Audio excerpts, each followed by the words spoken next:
Olá, sejam muito bem-vindos a mais um Isto Não é Pera Doce. A convidada deste programa é Carla Sepúlveda, vereadora de Educação da Câmara Municipal de Braga. Licenciada em Relações e Cooperações Internacionais, é mestre em Educação no ramo de Formação, Trabalho e Recursos Humanos e titular de Certificação Internacional em Coaching. Foi empresária e administradora de empresas em Portugal e na Guiné-Bissau, consultora empresarial internacional nos PALOPs e nos países da CPLP. Foi gestora de projetos de formação profissional, de investimento, empreendedorismo, planos de negócio e estudos de mercado. Hoje é tempo inteiro vereadora da Câmara Municipal de Braga e acredito que dê trabalho suficiente para tempo inteiro e muito mais. Neste podcast já falámos com vários atores de educação, professores, diretores, um bocadinho de tudo, mas não tínhamos falado com nenhum responsável político, nenhum agente político, digamos assim. Aquelas pessoas que nós podemos culpar quando alguma coisa corre mal, chatear. Quando pensamos nas câmaras municipais, pensamos muito na área da educação, pensamos muito na atuação mais nos aspectos logísticos e de gestão. Não é? Mas vocês podem ter uma intervenção que vá muito mais além. O que é que está no âmbito de uma Câmara Municipal, da atuação de uma Câmara Municipal, que possa interferir, por exemplo, que possa contribuir para o sucesso escolar ou para práticas pedagógicas mais inovadoras? Aquela realidade diária, do dia-a-dia do ensino e aprendizagem. Então, muito boa tarde, é um gosto estar cá e para mim um privilégio, se sou a primeira política ou responsável autárquica a estar cá nestas funções, é muito bom e muito obrigada por terem lembrado de mim. Na verdade, esse se calhar foi o meu maior choque quando cheguei à educação, que achei que ia gerir só projetos educativos e na realidade as pessoas falam mais comigo de obras e de equipamentos nas escolas do que propriamente de alunos e o que é que eu posso fazer pelos alunos. E foi realmente um bocadinho preocupante, acima de tudo, porque todas as reuniões que eu tinha logo no início, toda a gente me vinha falar e porque está um equipamento avariado, ou porque a escola está efetivamente com problemas já na construção porque são antigas, ou porque falta isto e tal, e ninguém me falava de projetos educativos. E um vereador da educação é efetivamente um gestor, ou deverá ser um gestor de projetos educativos. Deve estar centrado no aluno, obviamente que tudo o resto faz parte, mas para as obras, por exemplo, há uma vereadora competente para as obras, que são públicas, e portanto não sou eu a responsável primeira das mesmas.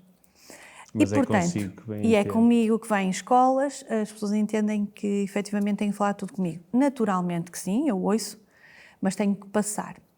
O que é que eu acho que posso fazer aqui algo de diferente e levando à resposta da pergunta que me colocou? Na verdade é trazer aos alunos projetos educativos que correspondam às expectativas deles, que possam acompanhar a atualidade, uma vez que muitas vezes os currículos são mais estanques, não se podem mexer com a necessidade que deveriam, por força das mutações da sociedade e das áreas tecnológicas, por exemplo, e nós é isso que tentamos fazer. É dentro daquilo que nos vai sendo apresentado por várias forças externas àquilo que é... Nem sempre são as escolas a apresentar-se, são instituições... Exatamente, são organizações, umas públicas, outras privadas, outras organizações sem fins lucrativos que desenvolvem projetos e que nos apresentam. E nós, dentro daquilo que consideramos que é importante para as escolas, abraçamos ou não esse novo projeto.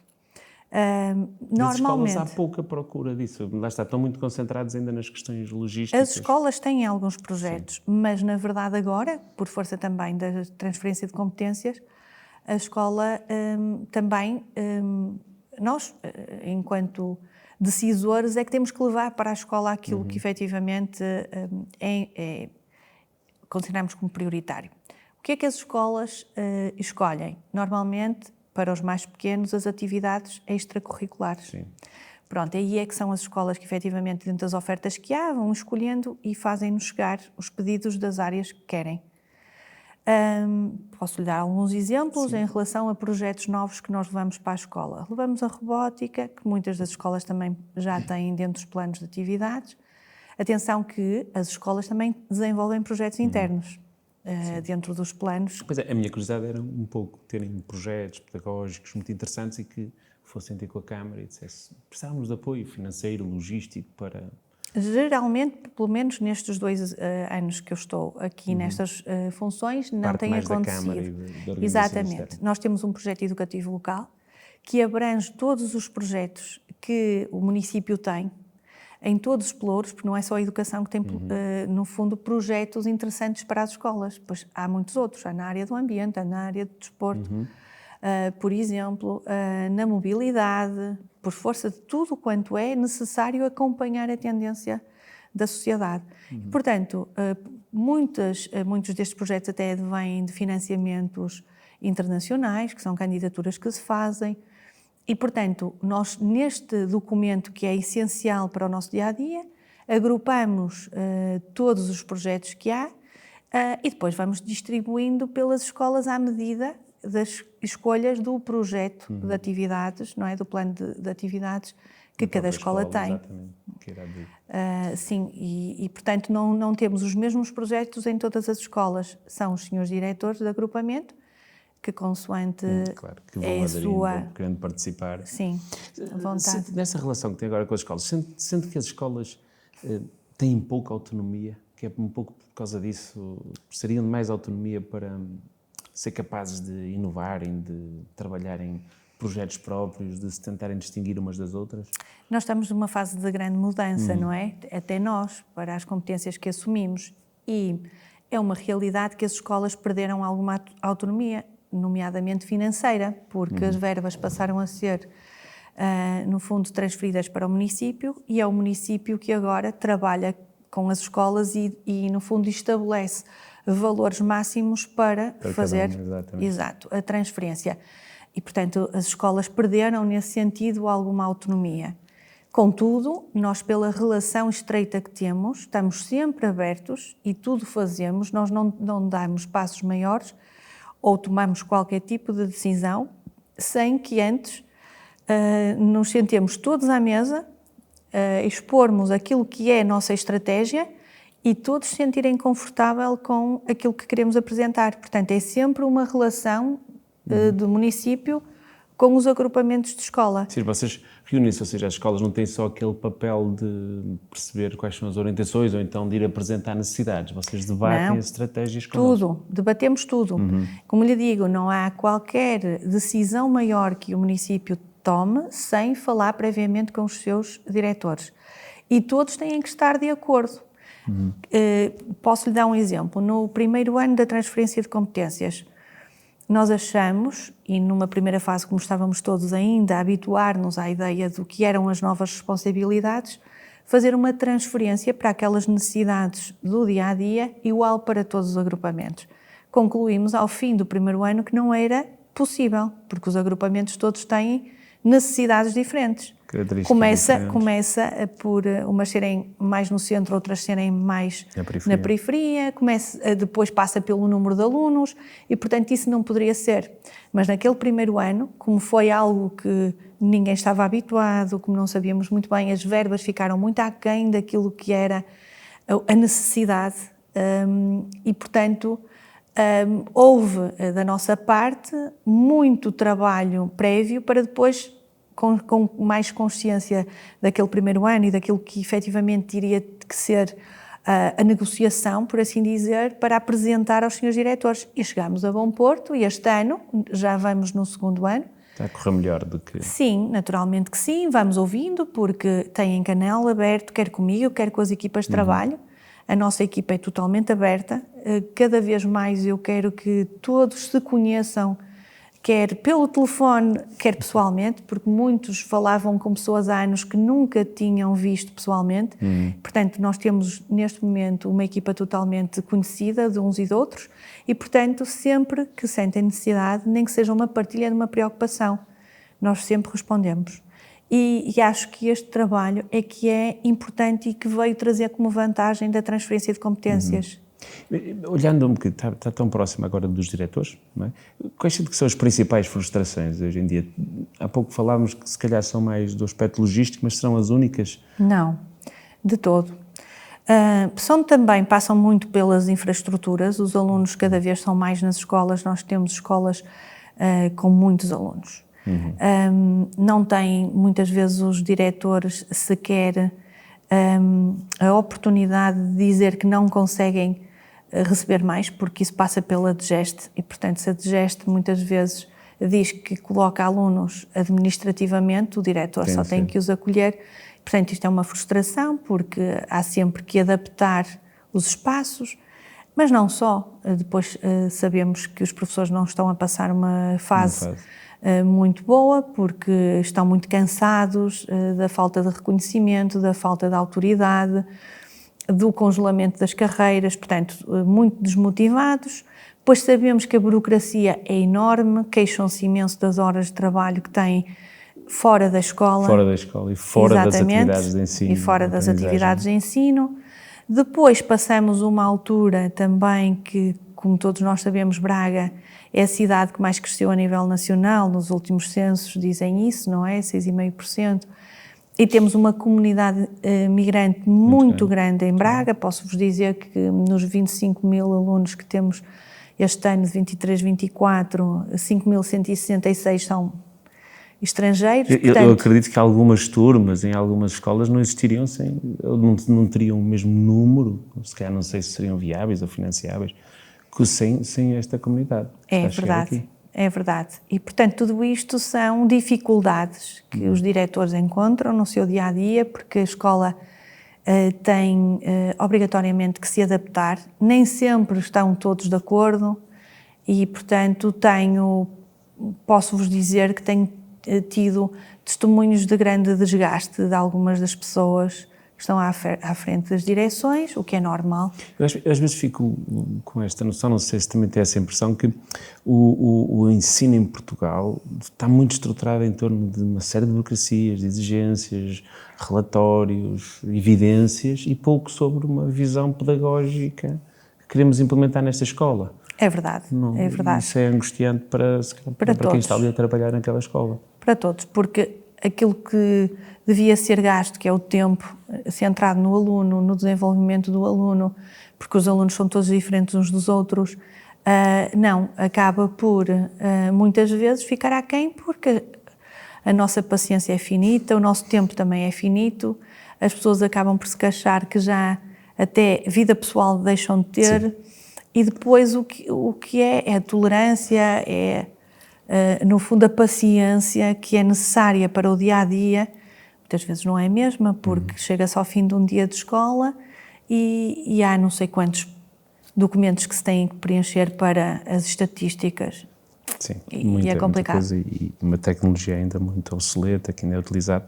E ele ia perguntar, nesta relação também que está, privilegiada de relação com os diretores e com as escolas, e nesta cidade, onde nós vemos, por exemplo, um ensino privado, que se calhar como noutras, a crescer bastante e até com escolas no topo dos rankings e por aí fora, o que é que acha que a escola pública seria mais urgente mudar para se tornar mais atrativa para os pais, obviamente, para os alunos e para os professores?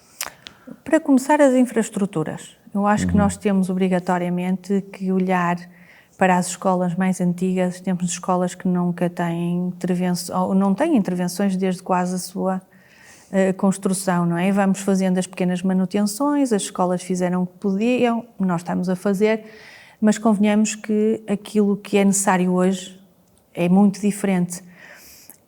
Eu julgo que se tivéssemos condições mais físicas, que havia uma motivação maior. Porque depois estamos a falar até na questão, imagino, da informática, do que é tecnológico. Não adianta dizer que as escolas agora vão ter provas da frição todas em formatos digitais, se depois não temos internet que responda às necessidades, não temos, a nível de infraestrutura de sala, fichas suficientes, porque estamos agora com essa preocupação grande, os quadros elétricos muitas vezes não comportam e, portanto, tudo isto são dificuldades. E eu acho que passavam por aí. E depois olhar para os currículos e pôr alguns currículos mais flexíveis, que eu acho que também são importantes. Acha, por exemplo, que esses currículos, as escolas deviam ter um papel sobre isso ou isso deve ser sempre centralizado? Não, eu acho que as escolas deveriam ter um papel, claro que sim. Uma voz sobre os currículos que seriam aplicados? Acho que sim. Eu sou defensora de descentralizar e ouvir os agentes educativos, porque as realidades são todas diferentes do país. Portanto, não estou a dizer que façamos currículos diferentes de uns lugares para os outros, não é isso, mas acho que deveríamos todos ter uma opinião, porque alguém que está muitas vezes só em gabinete a pensar educação ou qualquer outra área, não pensa em tudo.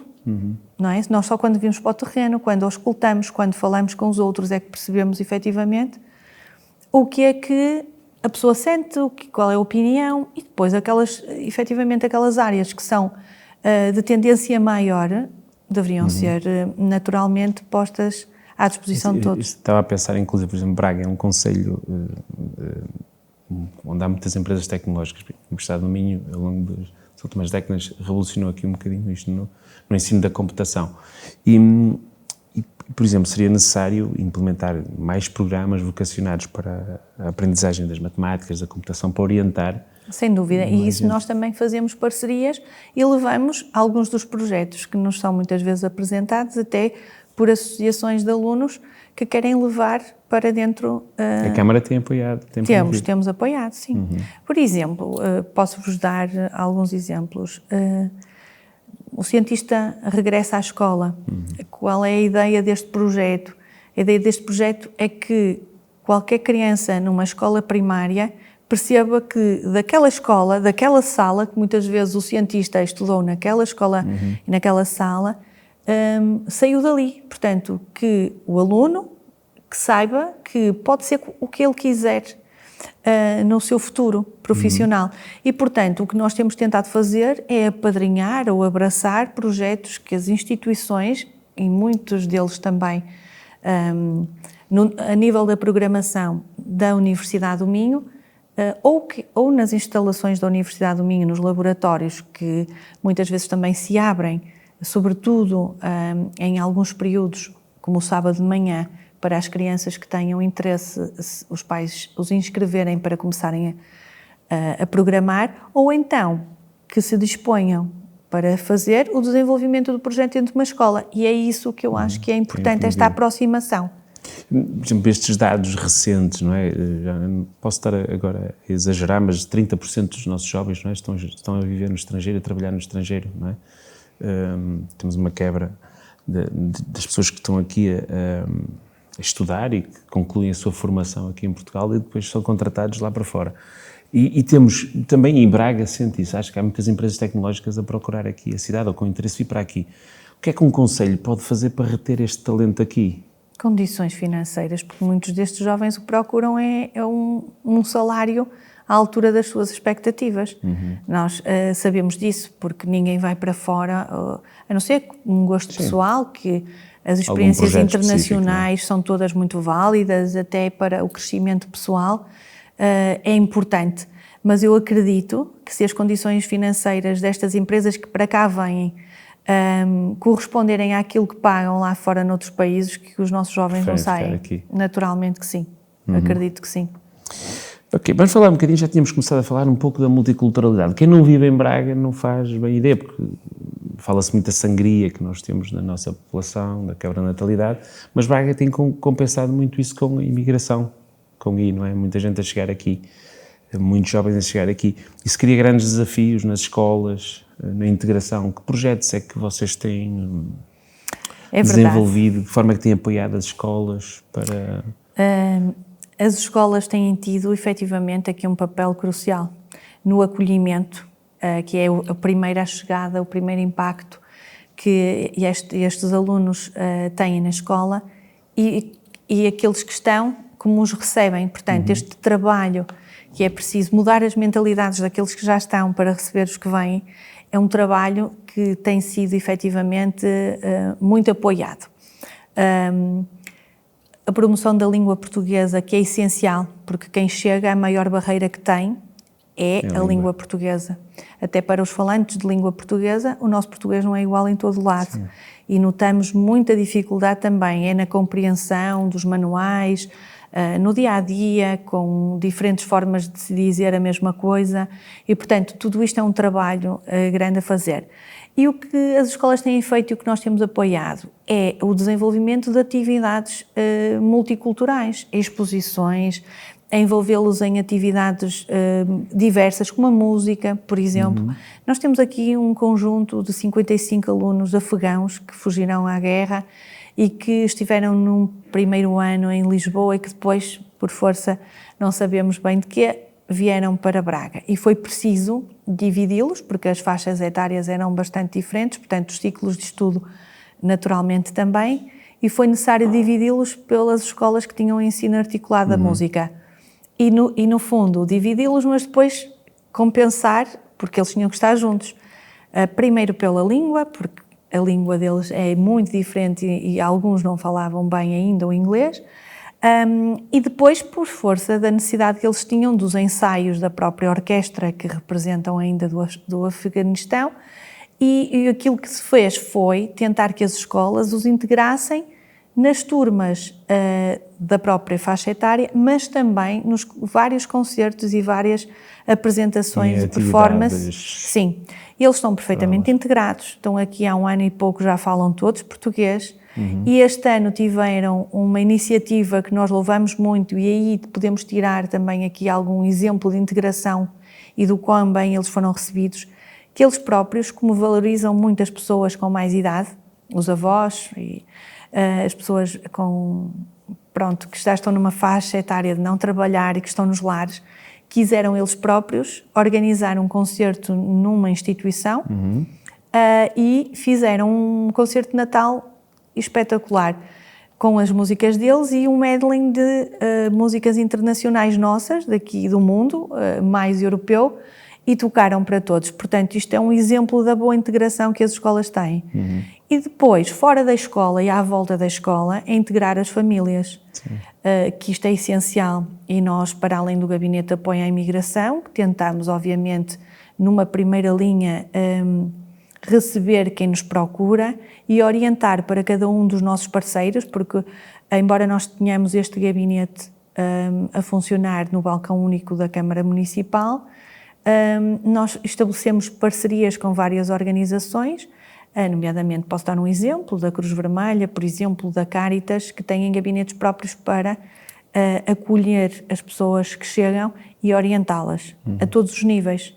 Habitação, alimentação... Sem as famílias bem integradas, dificilmente teremos os jovens bem integrados também na naturalmente. escola. Para além disso, a Câmara Municipal, e eu também sou responsável pela ação social, temos um conjunto de projetos e estamos envolvidos em redes europeias para partilha de boas práticas e para que, efetivamente, esta integração seja em pleno. Somos das primeiras cidades de Portugal a ter um grupo de mediadores interculturais, que são um grupo de 5 pessoas de nacionalidades todas diferentes que acabam por pares resolver e encurtar as dificuldades de quem chega, a todos os níveis também, consoante a necessidade de cada família ou de cada pessoa individual que procura. E vamos desenvolvendo projetos vários, no sentido de dar a conhecer quem cá está em Braga aos que cá vivem, por exemplo, diversidade, uma cidade intercultural que tem um formato idêntico a este, são vodcasts e podcasts que também são gravados com pessoas das mais diversas nacionalidades, de forma, exatamente, a que elas próprias possam explicar quem são, ao que vêm, o que é que estão aqui a fazer e o que esperam da cidade. E pronto, e temos trabalhado neste sentido porque consideramos que a família estando toda bem integrada, os alunos naturalmente... E sentem que as escolas estão... Até agora tem corrido bem essa integração, não tem havido grandes questões? Não ouvimos, não. Uma situação ou outra mais pontual, mas raramente sou abordada no sentido de resolver uma questão maior a nível de algum aluno migrante. Qual é normalmente a procura ou o apoio que nos pedem? muitas vezes é alunos que estão acabados de chegar, que os pais ainda não têm trabalho, é no fundo de escalonar os alunos ou de apoiar as refeições, transportes. Exatamente, que isso também é da nossa responsabilidade e por aí é o que nos vão pedindo, mas nada assim de maior. Ok. Vamos falar um bocadinho de ensino profissional. Sei que defende ainda uma aposta maior no ensino profissional, pela sua experiência, que também já passou por lá. Acha que o ensino profissional ainda vai a tempo de recuperar desta imagem de ensino de recurso? Sem dúvida. E eu disse que dentro destas minhas funções que tinha um objetivo primeiro para esta área do ensino profissional, era tentar que as pessoas percebessem que o ensino profissional é uma escolha como outra qualquer e que deverá ser sempre este o pensamento, que não é um recurso e que não é, pronto, é a última opção que o aluno tem, nada disso. É uma escolha como outra qualquer, como quando vamos escolher uma universidade, escolhemos aquela que nos oferece o curso que mais se identifica com a nossa escolha. E as escolas profissionais ou o ensino profissional é a mesma coisa. E, portanto, eu tudo tenho feito para abraçar todas as oportunidades que tenho de fazer jus ao ensino profissional. Vou apoiando projetos das escolas que me têm procurado, vou tentando anualmente fazer um evento diferente e cada vez maior. Este ano vamos fazer um Qualifica 2024 muito mais ambicioso, que vai ser uma parceria com a Invest Braga no sentido de integrar este certame num evento maior, que é a Semana da Economia, porque até aqui nós fizemos estes 2 últimas edições, foram feitas isoladamente. O primeiro ano, com muita pena minha, ainda estávamos a sair da pandemia, foi menos concorrido por causa disso. O segundo, tivemos uma adesão imensa, quer por parte dos alunos que estavam na profissional, quer por parte das escolas que todas visitaram. E tivemos muitas empresas a manifestar interesse em participar, porque as empresas também querem atrair jovens para alguns postos de trabalho mais imediatos e aqueles que não querem logo prosseguir estudos superiores. E, portanto, fizemos este desafio à Invest Braga, fomos muito bem acolhidos e este ano em maio, no final de maio, iremos ter este evento assim bastante mais visível, pelo menos. E é essa a visibilidade que eu acho que nós todos temos a obrigação de dar para que as pessoas percebam, e os pais, sobretudo. A importância do ensino profissional. Sim. Porque eu, quando olho um pouco para trás, houve um período em que o ensino profissional estava em franca afirmação, em termos de imagem, e de repente foi um bocadinho maltratado por uma série de agentes que depois voltou a reconquistar uma imagem que já estaria a alargar, não é? Acha que, por exemplo, ajustes na oferta formativa é importante fazer aqui? São fundamentais, na minha opinião. Até porque nós vemos que às vezes há concorrências de próprias escolas, porque todos oferecem a mesma coisa, não é? A mesma área, e isso não faz qualquer sentido, porque eu acho que cabemos todos e que os alunos deveriam ter a oportunidade, lá está, de escolher o que melhor condiz com a sua vontade e não ser empurrado, passo a expressão, porque muitas vezes é o que acontece. Sim. E isso também é um dos objetivos que o Qualifica tem, é dar a conhecer a diversidade de áreas e de oferta formativa, quer em termos escolares, quer em termos das entidades formadoras externas que estão e as escolas, e naturalmente, e dar a oportunidade a que até os pais possam ficar motivados a incentivar os filhos a fazerem opções mais acertadas, que depois poderão ser ou não. Sim, que eles não escolham um curso só porque este curso está aqui na minha escola, portanto já não toca. Exatamente. Possam comparar com outras escolas e até essa concorrência possa. É isso, porque não tem mal nenhum mudar de escola, não tem mal nenhum ir experimentar, e se não gostar está tudo certo. Nós nem sempre gostamos do que vamos experimentar, mas também se não experimentarmos, e às vezes temos aquela ideia que se calhar até gostávamos, mas como é numa escola fora daquela que estamos habituados, fica aí, os pais acabam por dizer, porque são os primeiros que muitas vezes têm influência nos filhos, não é? E, portanto, nós queríamos E faz falta essa cultura de promover uma concorrência sã entre estamos a falar do ensino profissional das escolas, tendo em conta as parcerias que têm, os formadores que têm, as saídas profissionais, a empregabilidade que têm. Isso acho que faz falta para os pais também serem sensibilizados por isso. Exatamente, é isso que nós temos trabalhado. E depois, isto, portanto, é uma iniciativa que temos, no fundo, agregada ao nosso Centro Qualifica, e é isso que nós sempre falamos nas nossas reuniões, é tentar quebrar estes mitos e tentar que as pessoas percebam que cabemos todos. Cada vez mais temos mais alunos, portanto não há que ter receio, porque vão uns, mas vêm outros. Sim. E se tivermos todos alunos mais felizes nas opções que fazem, todos vivemos muito melhor. Tem mais possibilidade de sucesso. Voltando um bocadinho só àquela questão de transferências de competências educativas, já percebi que o primeiro ano foi assim um bocado instável, não é? Mas depois as coisas agora já normalizaram. Também já falámos um bocadinho sobre a participação das escolas, vocês querem que também participem nas decisões. E em questões de financiamento, as coisas têm corrido bem, de transferência de verbas para as câmaras, para fazer face a esses custos? O primeiro ano foi aflitivo, porque nós tivemos um diferencial, para terem uma ideia, aquilo que recebemos foi com um diferencial de 5 anos. Tinha sido feito o apuramento dos valores com base na despesa de 2018 e nós estávamos em 2021 e recebemos aquele montante que já nada tinha a ver, por força da crise económica, por força dos aumentos excessivos. Falo, por exemplo, da energia, que nós tínhamos contas a triplicar e, portanto, foi muito aflitivo. O dinheiro tinha que chegar.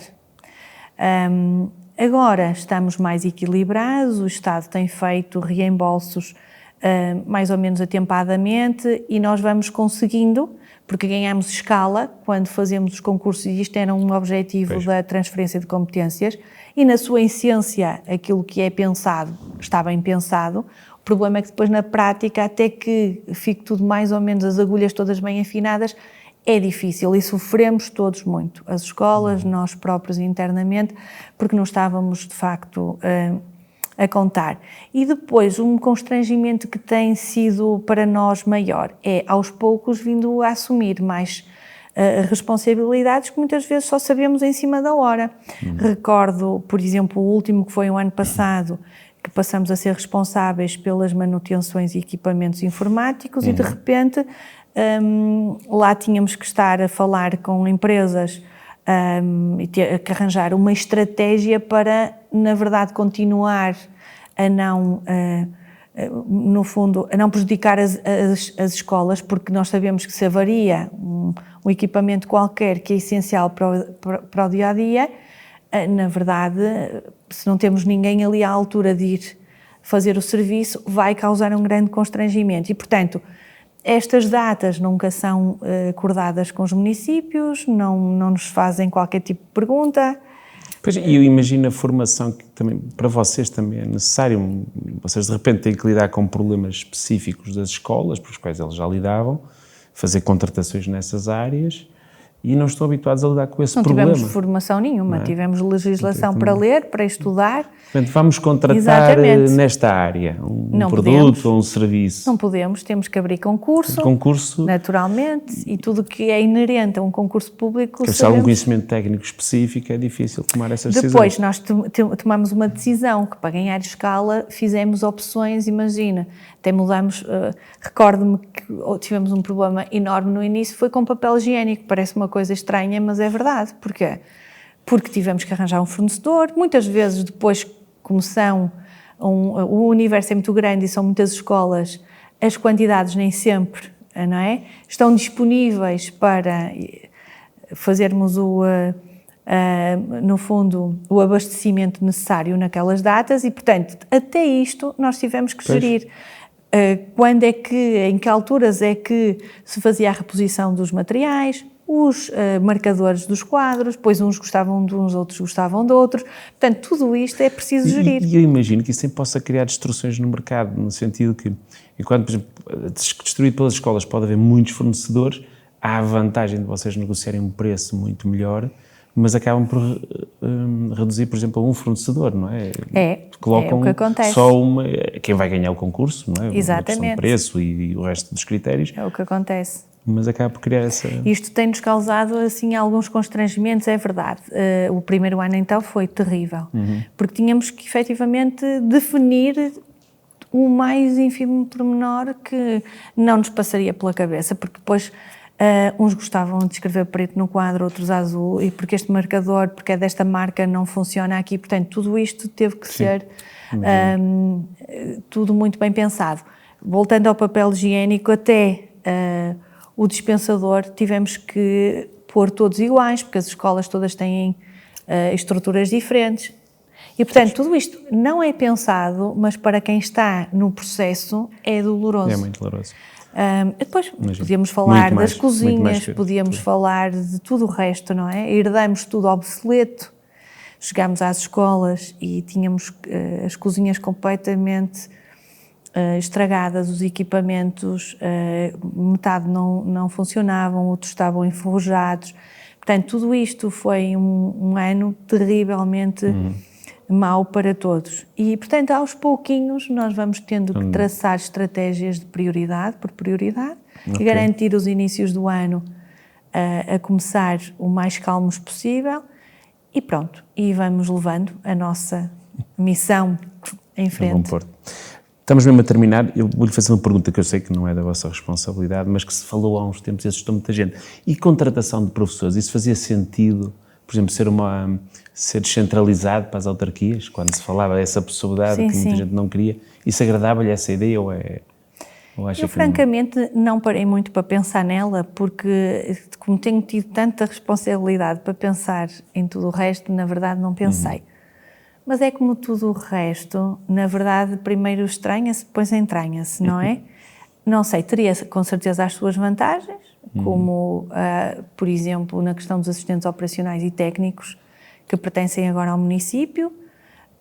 Talvez trouxesse algumas vantagens, sei que a opinião é muito diferente e não é unânime, mas, para lhe ser franco, se calhar até trazia algumas vantagens, mas não estamos ainda nessa fase, nem fomos consultados para tal, e portanto... Julgo que já ainda nem vai estar tão cedo na hora do dia. Eu julgo que não estará para breve. Vamos deixar uma série de outros temas por fora, para outra altura. Muito obrigado pela sua disponibilidade, pelo tempo que nos partilhou connosco e até uma próxima oportunidade. Muito obrigada eu, mais uma vez, gostei muito de cá estar e quando entenderem, se me quiserem voltar a convidar para outros... Temos muitas coisas para falar. Eu também acho que sim, escolas é um mundo e, portanto, estejam à vontade, virei com todo gosto. Muito obrigada. Obrigado. Quanto a nós, até ao próximo programa.